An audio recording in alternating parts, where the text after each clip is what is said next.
Welcome back. போன தடவை அக்டோபஸோட மூளையை புத்திசாலித்தனத்தை பற்றி பார்த்தோம். இந்த தடவை காகத்தின் இந்த புத்திசாலித்தனத்தை பற்றி பார்க்க போகிறோம். வழக்கமாக ஒரு காகம் சேர்த்தா மெட்ட காகங்களை சுற்றி அழுகிறது வழக்கம். நாங்கள் என்ன சொல்லுவோம், அந்த ஃப்ரெண்ட்ஸும் ஃபேமிலியும் தான் ரெண்டு அழி நேமா செத்து போச்சு கவலையில் ரெண்டு.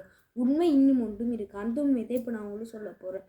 பொதுவாக ஒரு காகம் சேர்த்த எல்லா காகமும் அதை எப்படி செத்துன்னு தெரிஞ்சு கொள்றதுக்கு ஆவலாக இருக்குது.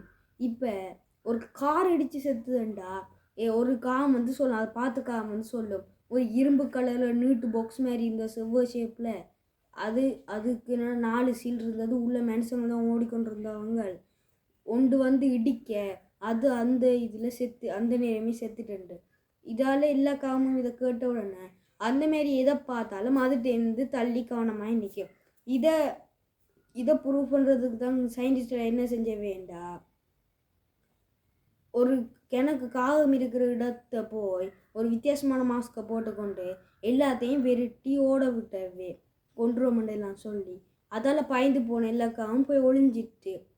இதால் அவங்களுக்கு பிறகு 2 மாதத்துக்கு இந்த எக்ஸ்பிரிமெண்ட்டை நிப்பாட்டிட்டாங்க.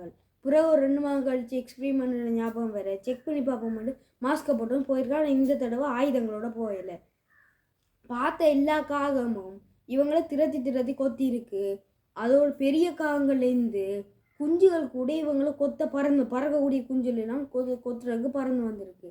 இதுலேருந்து இதுகள்ட மெமரி பவரை பற்றியும் இதுகள் தங்களுக்குள்ள மட்டும் இல்லை எல்லாருக்கும் சொல்லி எல்லாரையும் எச்சரித்து தன்னோட சேர்ந்து சண்டை போட வைக்கும்ன்றதும் ஒரு ப்ரூஃபாக இருக்குது இந்த ஒரு இது. So thanks.